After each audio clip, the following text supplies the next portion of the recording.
चलिए आज शुरू करते हैं about an interesting topic which is pan Indian films. क्या आपको लगता है कि इन द रीसेंट टाइम्स इसका जो अपील हुआ करता था ऑलमोस्ट 10 साल पहले जब बाहुबली रिलीज हुई थी, तो वो अपील अभी धीरे धीरे कम होती आ रही है, या फिर जो एक टेक्निक बन चुकी थी of making money, of creating hype by just saying the word pan Indian movie, क्या वो टेक्निक अभी काम नहीं कर रही है? क्या वो गिमिक अभी नहीं चल रही है लोगों के बीच? Have the audience grown smarter? तो चलिए let's delve deep into this topic today.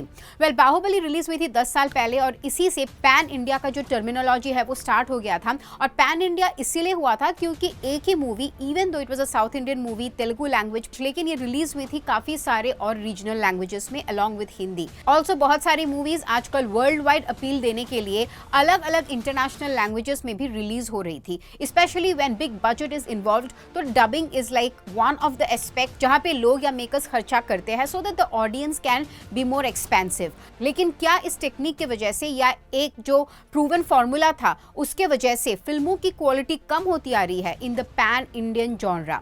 क्योंकि रिसेंटली हमने जितने भी पैन इंडियन फिल्म्स देखे हैं, चाहे वो देवरा हो या कंगुवा हो, तो इन सब मूवीज की जितनी बिजनेस होनी चाहिए थी कंसिडरिंग द मैसिव बजट, उतनी नहीं हो पाई। तो क्या ऑडियंस आजकल पैन इंडिया फिल्म सुन के नहीं देखने जाती है?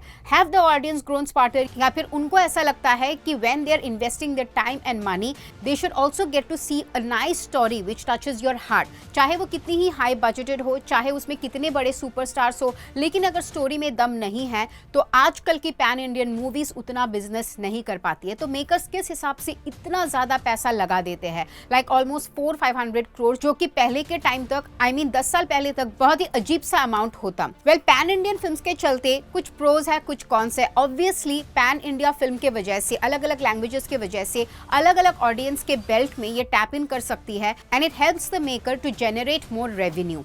और फिर हाई बजटेड होने की वजह से you also have to check कि वो बजट का एक रिटर्न आए। तो ऑब्वियसली अलग अलग ऑडियंस देखेगी तो रिटर्न ऑन इन्वेस्टमेंट का परसेंटेज बढ़ जाता है। However you have to remember that it is not just because of the budget या just because of the name of the superstar कि लोग मूवी देखने आ रहे हैं। They are also coming to watch the story line, जो कि बाहुबली या बाहुबली 2 में दमदार थी और इसी वजह से ये मूवीज चली भी थी। इट्स नॉट कि ये सिर्फ हाई बजटेड थी या फिर ये पैन इंडियन मूवी थी या फिर प्रभास इस मूवी में थे, उसके अलावा मूवी सच में अच्छी थी।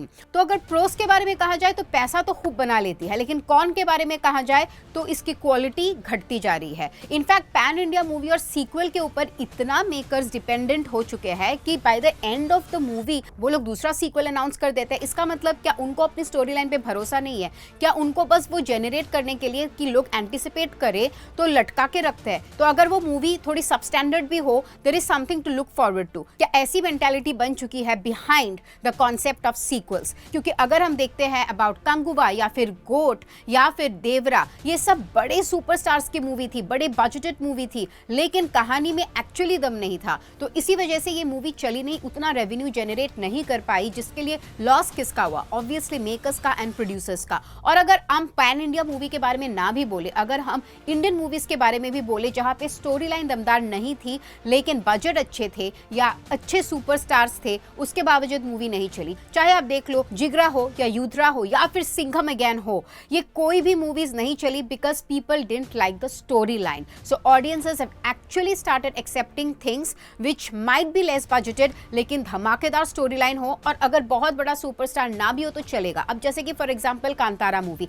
इस मूवी से इतना कोई एक्सपेक्टेशन था नहीं, लेकिन इस मूवी ने जबरदस्त बिजनेस किया because of the story line. तो अब जब कांतारा 2 आएगी तो लोग डेफिनेटली देखने जाएंगे, not because it's a pan Indian film, not because it is high budgeted the upcoming sequel, but because it is actually a good film. और अगर आप देख लो एक स्मॉल बजटेड मूवी जिसका नाम था हनुमान, उसका भी सीक्वल बनने जा रहा है, दैट इज जय हनुमान, जहां पे ऋषभ शेट्टी अगेन दिख रहे हैं। अब उस मूवी से भी उतनी एक्सपेक्टेशन नहीं थी, लेकिन लोगों को स्टोरी लाइन इतनी अच्छी लगी कि in spite of having no superstar in the movie and in spite of being a low budgeted movie, ये बन गई बहुत धमाकेदार मूवी, जिसकी वजह से सीक्वल को अब अच्छा पैसा खर्च करके बनाया जा रहा है। So yeah, you have to give quality content, you just can't be relying on the name of the budget and the revenue generation और पैन इंडिया मूवी के आड़ में अब कुछ भी नहीं बना सकते हो. That audiences have made sure और ये बात भी तय हो गई है कि audiences are the final judge and you just cannot goof up with them. और अगर बात कहें about the representation also तो पैन इंडिया के चक्कर में ना आप अलग अलग प्रांत के एक्टरों को भी अपने फिल्मों में रख लेते हो, which is not bad, that is inclusivity. लेकिन उसके चक्कर में आप जो कस्टम या कल्चर दर्शाते थे पहले अपने मूवीज में, स्पेशली साउथ इंडियन मूवी से ये पैन इंडिया का कल्चर शुरू हुआ, तो वो जितना अपने रीजन को या कल्चर को दर्शाते थे अब उस चीज को थोड़ा थोड़ा डाइल्यूट किया जा रहा है क्योंकि it will not appeal to a wider audience otherwise. और फिर ये सब मूवीज स्ट्रैटेजीज भी लगाती है, जैसे कि पुष्पा 2 ने स्ट्रैटेजी लगाया था कि पहले 10 दिन तक from its release no other movie can run in the theatre. अगर वो वैसी स्ट्रैटेजी नहीं होती तो शायद पुष्पा 2 भी उतनी बिजनेस नहीं कर पाती, but otherwise Pushpa 2 is actually a mass entertaining movie. I mean even if it is not like a very solid story line but there is something that audiences can derive from. इसी वजह से भी ये movie चली. But हाँ, ये सब strategies भी लगाते हैं बड़े बड़े फिल्म मेकर्स क्योंकि बजट तो इनके पास होता ही है, तो screen owners, theatre owners also give in to their demands. So ये थे कुछ pros and cons of pan Indian movies and the declining popularity of pan Indian movies and sequels. आपका क्या कहना है इस बारे में?